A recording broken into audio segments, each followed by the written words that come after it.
Happy Saturday, everyone. Sorry for being late. So, last time we discussed about the books, and I was sharing what has been my life changing journey with these books because I started off with Seven Habits. Seven Habits was the training or a book that I read as well as got trained when I was in IBM.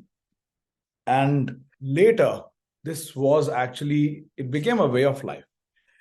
This was the first book that we discussed last time, Seven Habits. The second being How to Win Friends and Influence People. This is decades ago. This is a very old book.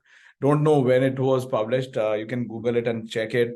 But has been affected all this while. So there have been layers and layers of a lot of books um, that are being published after that. But this is the base for it. Now, I what I'm gonna discuss today, I'm not gonna go back and discuss these books. What I'm gonna discuss today is two different, or rather three different books. And the idea here is that you go back and review it and take notes from there. This is more of a summary. It talks about how you can actually take leads and inspiration from these books. Today, what we are covering is one, the concept of Ikigai, very close to my heart, and I still see that this is a journey rather than the destination. This is a very self-introspecting and way of life kind of a book where you identify what can be what can be in future for you, how you shape your future rather than being led by the circumstances which comes in your life. And then we have, and this is a combination of two books. I'm going to give some summary around this. One is A Power of Habit, and second is Atomic Habit. So I would also kind of mention here that Atomic Habits, it's the latest one by James Clear. So these two books, the later one is more impactful and practical, but its cues, ideas from The Power of Habit. So I'm going to discuss that. Now, let's start with Ikigai. You might have heard this term before. This is a Japanese term. What is Ikigai?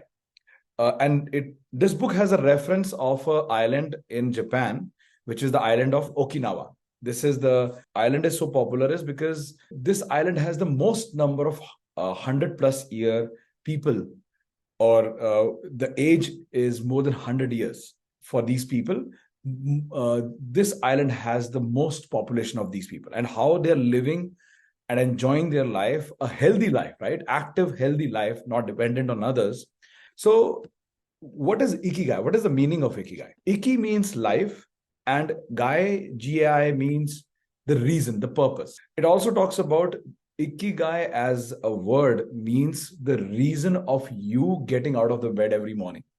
So if you're the one who's feeling that why should I get out of my bed in the morning, you feel that again it would be a same long day, probably you need to look for your Ikigai. So if there is something which drives you out of bed in the morning, that this is something which you feel passionate about. Suppose you're going for a vacation and you can't sleep the last night because of the excitement.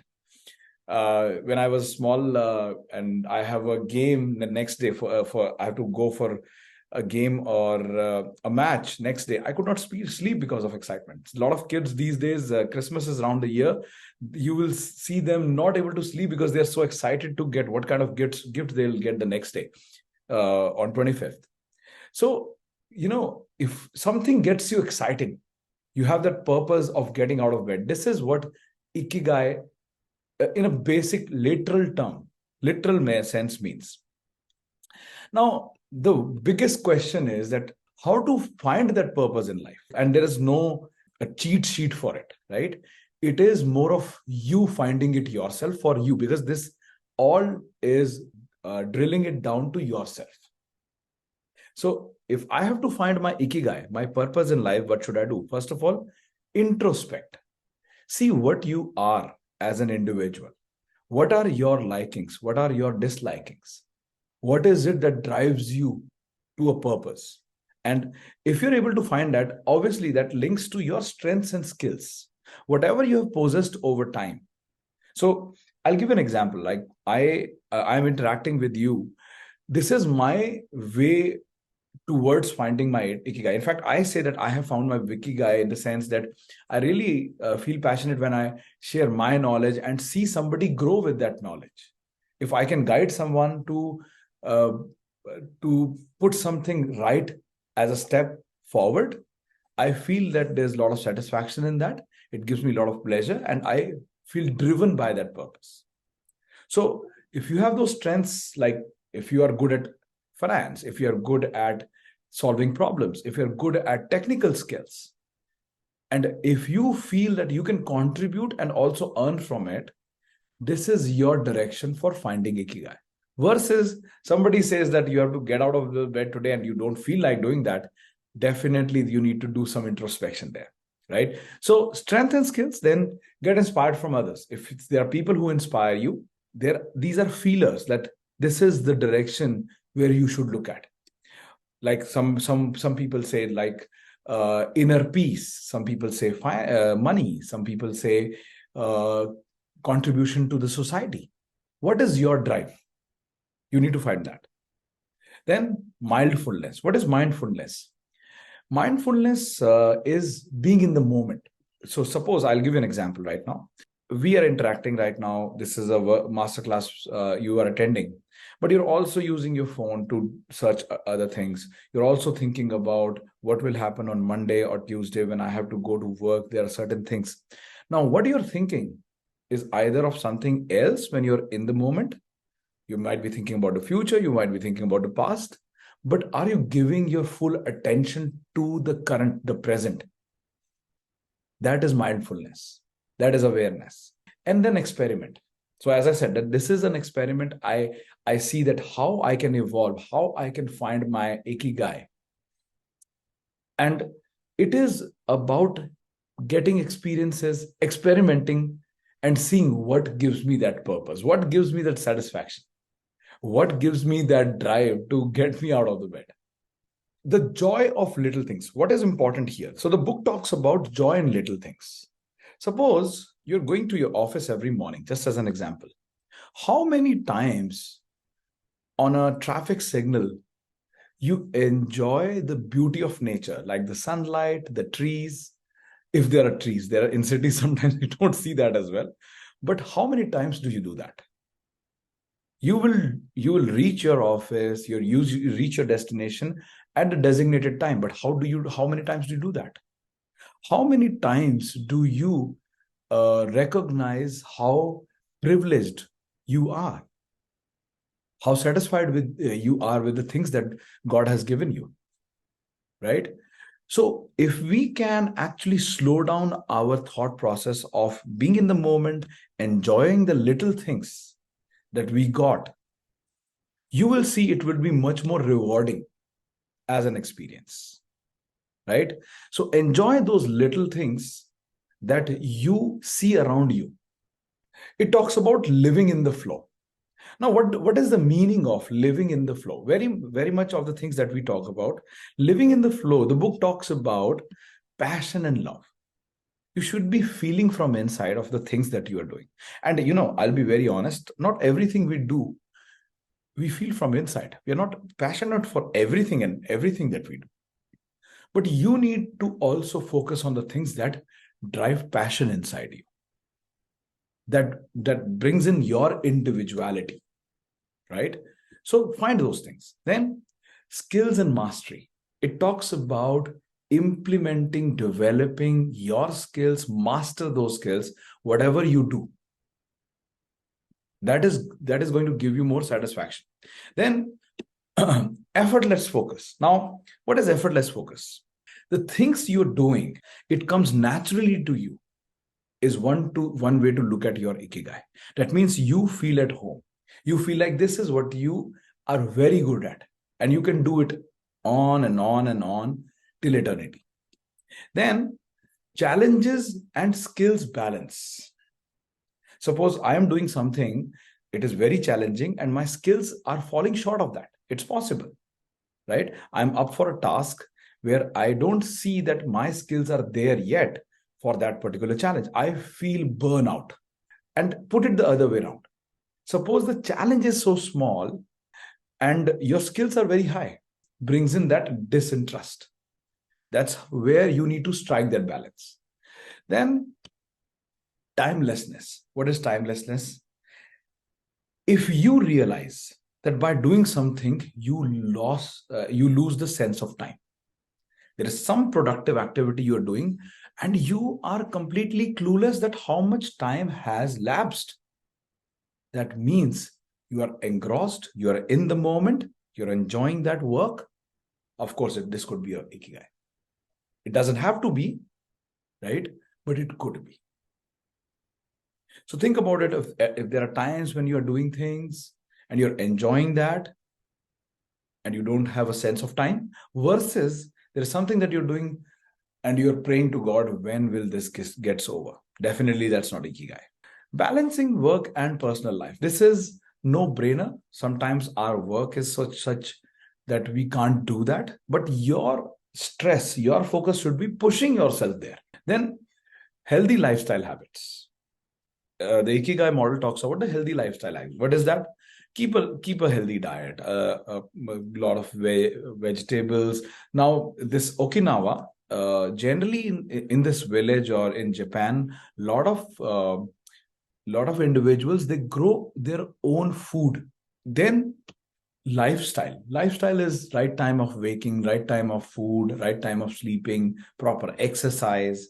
Good things to hear, difficult to implement, but that's what the book suggests, that this is how you actually grow as an individual. Then the community, they do spend a lot of time with the people around them. They socialize, which gives them a lot of satisfaction, a lot of purpose, and they also feel motivated. So it's always try to connect with people, always try to network with people, right? If you're the person who's very introvert, who doesn't like to do that, find ways to socialize. It could be in person, it could be other ways as well. But yeah, scrolling through Insta or spending hours on the social media is not going to help, right? Nothing beats or nothing matches a personal connect. Then cultivating strong social connections, same as I mentioned about community, embracing resilience and acceptance. Now, there would be times when you will feel disappointed. There would be times when you will be failing. I won't say failing, but not getting the results that for the efforts you're putting in. And there will be times you'll experience that, right? These are the times when you accept things the way they are, right? It's not a fair life. It's not fair for all. Let us accept that and be resilient about it. We should be accepting that this is the way of life. Sometimes you win, sometimes you lose, but you keep on moving. And if you're the one who does that, well, great. Now let me just make this a little bigger. This is the whole concept of Ikigai. Let me try to explain that, right? What it talks about, Ikigai is a combination of 4 factors, 4 aspects. One is what you love. Second is what the world needs. Third is what you can be paid for. And fourth is what you're good at, right? Let me repeat. What you love, what the world needs, what you get paid for, and what you are good at. These 4 have to be combined together, and where it meets is your Ikigai. If you're able to find something that qualifies all these factors, you have found your Ikigai. Now, it is very difficult, but not impossible. We talked about experimenting, introspecting, keep on looking out. I'll give you this example, right? So suppose I love sleeping. I'll give an example, right? I love sleeping, but does the world needs that? No, the world want me to work, right? Obviously, the world is not going to pay me for sleeping. Nowadays, there are some mattress companies, they pay people for sleeping in a mall for some hours just as a display. But that's a different thing. That's a unique thing. For those, it's paying well and they are enjoying it. So I think that's their Ikigai, sleeping publicly. in a showroom or a mall. I can't do that. But if they are good at, it's their ikigai. I want to give an example of other things. Like suppose you are working in an organization. You're offering your services for a technical profile. You're very good in technical skills and you like doing that. So obviously you love being involved in technical tasks and you're doing that. So this is what you love, and this is what the world needs. They need technical people to give technical knowledge or implement that knowledge to solve problems. So definitely world needs that. And yes, companies are willing to pay you for it. The last aspect is, are you good at it? Suppose you love doing that, but you're not good at it. You're not a technical person, but you love involving yourself in technology. Obviously, if you are not good at, you'll not be getting much paid for it, or obviously you will maybe lose your job someday, right? So you need to be good at it as well. Suppose I love cricket. I'll give an example. I love cricket, right? Now, world needs that. Yeah, there is IPL happening. Am I as good as for an IPL? No, I'm not. I'm not even good for a gully cricket. So nobody's going to pay me for it. World would need it, but then I'm not good at it. I love it. So you need to find that what you love, what you're good at it, what the world needs, and you are getting paid for it. If you're able to find your ikigai, life is always a vacation for you. So find that vacation, find that ikigai. And as I said, you can find it at the age of 15. You can find it at the age of 50. There is no defined age, time, place. It is you open to every experience in life. If you're able to do that, you will find your ikigai. And the other thing is, in finding ikigai, you don't have to compromise on what your commitments are, right? So you have commitments to your family, yourself, and others. If you're earning something, not just by just getting away from your job, your responsibilities will help you. No, that's something that we need to continue doing. This is something which is a layer above that. That how can I ensure my responsibilities are covered when I do what I love? So I hope this makes sense to you. I think this is very strong. As I said, this is a concept that I really love. Think about it, how you can actually find your ikigai, work towards it. This will definitely give you the perspective and satisfaction that you're longing for.